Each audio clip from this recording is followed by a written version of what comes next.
Welcome to the Asbestos Knowledge Empire. What does asbestos management mean to you? I used to really struggle with the asbestos management at my site, but now it's a breeze. It used to be really expensive. I was paying loads, but now I've got my asbestos power team in place. It's so much easier. Asbestos can be a pain in the arse if not handled right. We had to stop the job because asbestos was discovered. Now we don't have that problem. Asbestos management is easier than you think. Asbestos management. Be proactive, not reactive. Think about asbestos first, not last. And now your hosts, best-selling authors and asbestos experts, Ian Stone and Neil Munro. Hi, welcome to the Asbestos Knowledge Empire. My name is Neil Munro. I'm Ian Stone. So today we're going to talk about a situation which came up with one of our clients, a bit of a question, a bit of a query that they asked. So the query they had was they undertook some asbestos awareness training, and one of the presenter speaking at this training course, they went through some concerns with the type of works that they've been doing. Now, they came to us for a second opinion, and this is a contractor who does works mainly within the commercial sector, working in retail areas, and there are occasions where they have to remove bolts from the floor, and sometimes these floors have asbestos-containing floor tiles. Now, the trainer talked to them through this scenario and advised them that they needed to wear the correct PPE and RPE, and they came to us just for a bit of a second opinion. Now, although the trainer was correct on that, it's not the full story, and so we wanted to kind of talk you through that, what they need and what they should be doing to actually comply with the law when it comes to working on asbestos products. And in this case, we're going to talk about, one, non-licensed, and two, whether you need air monitor or not, because that was one of the other queries that they had. It was. So there's kind of two standpoints on it. There's the legal standpoint, there's also the moral standpoint, and there is kind of the covering your arse standpoint as well, which we're going to cover off all of those.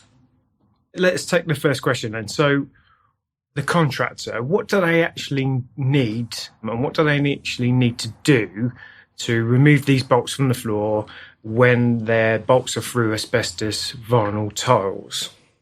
So this works will generally be classed as non-licensed works. Non-licensed, okay. Yeah. And what do they actually need to do to work on non-licensed asbestos products? Well, the guys will need appropriate training to work on that material, insurances, PPE, RPE, method statement, risk assessment, plan of works. All of these things will need to be in place before they even lift a finger. Yeah, so when we talk about, when we are going to work with asbestos, it's actually a legal requirement that before undertaking those works, you have to undertake a risk assessment. Now, that's usually, in most other industries, it's good practice to obviously identify risks, but it's actually a legal requirement when you're talking about asbestos and working with asbestos. So yeah, identifying the risks and then making suitable arrangements and to how the work is going to be carried out. So that needs to be done. The contractors should, as Ian said, have the correct training. Now, asbestos awareness training is not going to be adequate to obviously work on these types of materials, and there is another class of training which is licensed works, which would qualify them to do that, but we're not talking about that in this situation. So what sort of, Ian mentioned there, the personal protective equipment. What sort of personal protective equipment do you reckon they would need to do these types of works, Ian? So they'd need Type 5 Class 6 coveralls. They'd need P3 filtered respirators to do the works. They'd also need a H-type vacuum cleaner. Yeah, because that's not, you can't just buy that from B&Q, can you? No, exactly. They're not kind of off the shelf. I mean, the Dysons that are for sale do have HEPA filters in, but they're not the right class. They're not the right class. It's not to the same standard as what you need for asbestos work. So the HEPA, HEPA, stands for High Efficiency Particle Arrestor. Now, that is the filtration system within the vacuum that stops after it's sucking the air in through the hose. It then doesn't eject it out because it's all filtered through the high efficiency particle arrestor filter. Yeah, so you're not actually spreading asbestos fibre out through the exhaust. Exactly that. Okay, so that's really important, isn't it? Yeah. And that equipment has to be regularly maintained, has to be regularly certified. Yeah, every 6 months it will need DOP testing, which is a special test to make sure it's pulling and filtering properly. The DOP stands for Dispersed Oil Particulate Test. which sounds really sexy. It's not really, like I say, it is just to check that it's filtering properly. They need pat testing as well to make sure it's electrically sound. And then when they've got all those things in place, it's not just having those bits, it's setting the area up that they do the works in, because the area would need to be cordoned off properly. There'd need to be a buffer zone, enough of a distance between where they're doing the works and anybody else on site. It should be barrier taped off. Should have signs up identifying that it is a mask only area and nobody's allowed in that area without masks on. Yes, talking about masks, what sort of masks would they need? Yeah, exactly. I mean, there's P3 filtered respirators, so you can get dust masks that you can buy from B&Q. Yeah. Most of the time they're P2 filtered for just general dust and stuff. Yeah, but it's definitely the P3 that you need for asbestos. It is. However, that said, even though you can buy the kind of the paper P3 masks, that isn't something that you should wear for this type of work.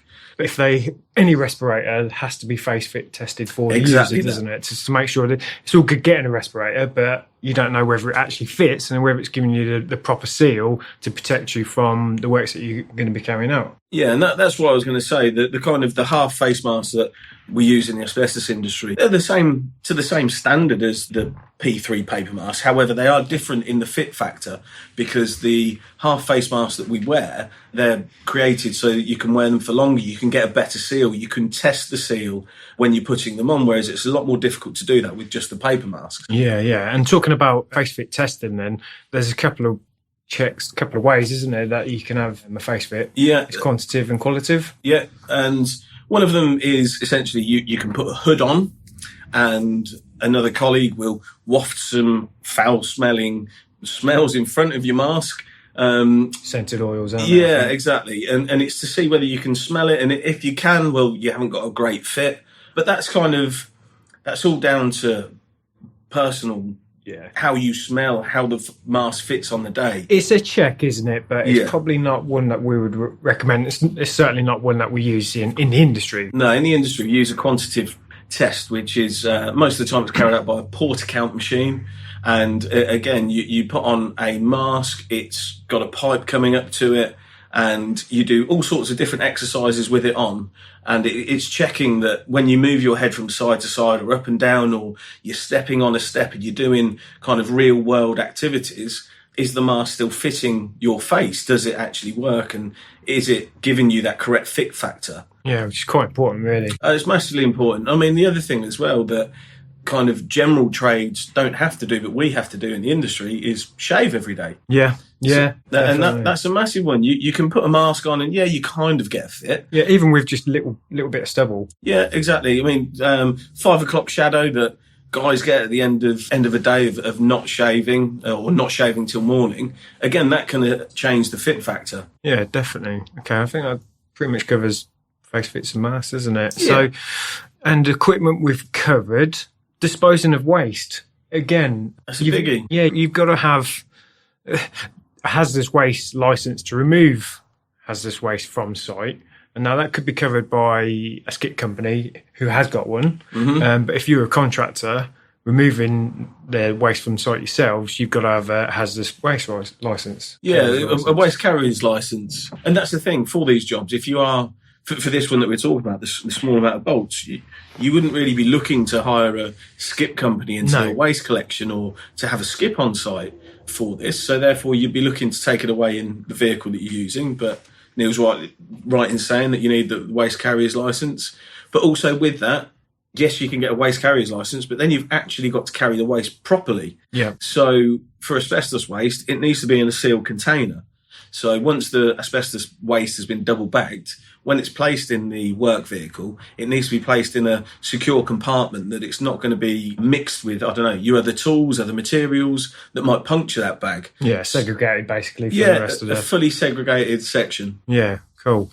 I think you touched on it earlier, and probably one of the most important things to check or to include if you are going to be working with asbestos is insurance. Massive. Are you adequately insured to do those works? Because believe me, if stuff goes wrong in the world of asbestos, it can end up being very, very costly.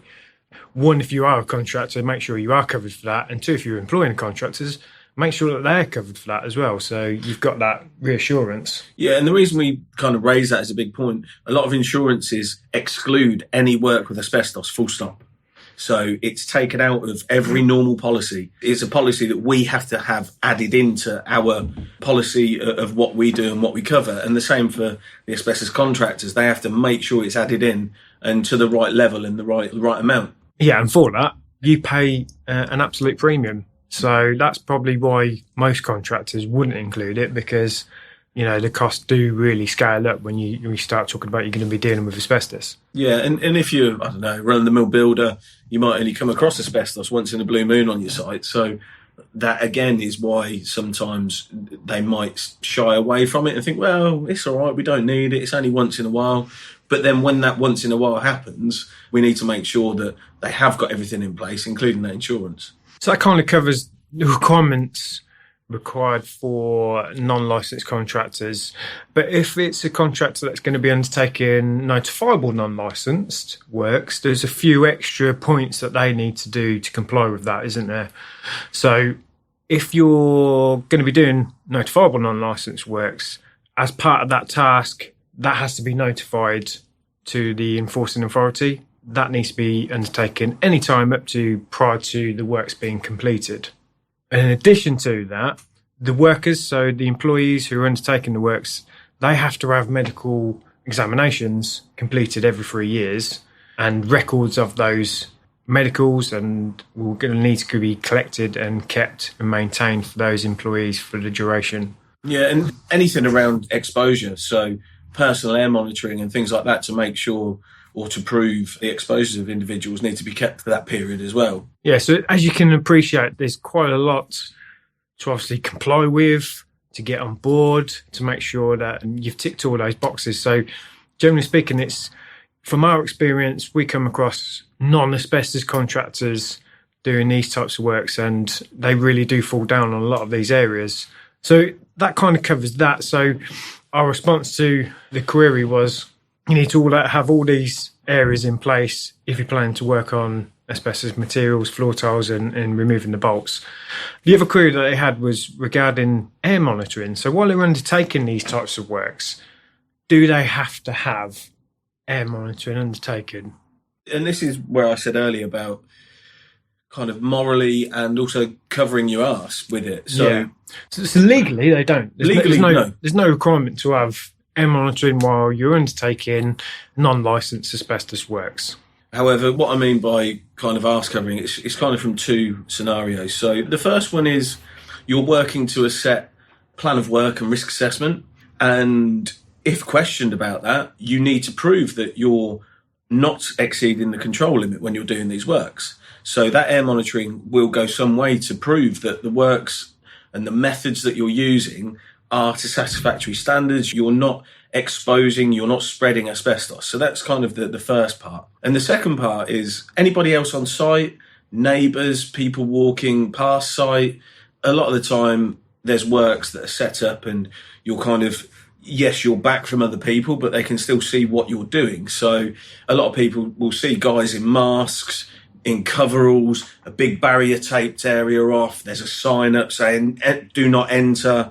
Anyone in this area must wear respirators. Yeah. And when you're talking, feet away from people on occasion, that can have alarm bells in people's heads. And it's like, how comes you're safe that side of the barrier, but I'm not here? And the only way to actually satisfactorily prove whether somebody or there's been an asbestos disturbance or release of asbestos fibre within that area during those works is to have air monitoring done, isn't it? Exactly that. If somebody questioned you, yes, you can provide them with a copy of the plan of works. And you can reassure them that it was correctly removed and it was safely removed and you did everything properly. But there's no hard evidence to say, was there any asbestos fibre released into the air during that work? How do I know on that day at that time when I walked past that it was safe? And the only way to prove that, it is to have background air testing done. Then you've got 100% proof that the works have been carried out to a satisfactory standard. You've got that evidence that you can give to somebody. You can't really argue against that. Yeah, so that's what we would always recommend if you're ever doing any works.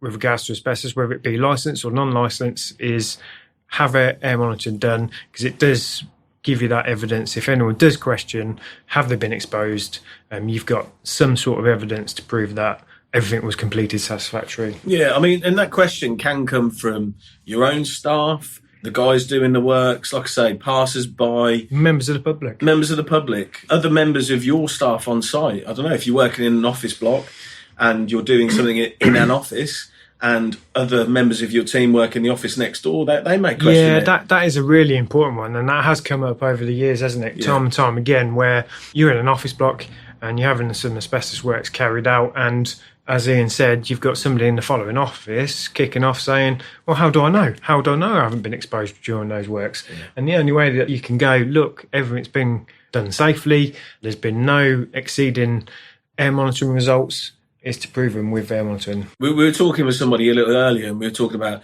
asbestos being an emotive word, and we kind of categorised it as the third thing that you don't discuss, along with religion and politics. Mm-hmm. That's kind of how a lot of people view and see asbestos. Yeah, it's definitely taboo, and people do get scared.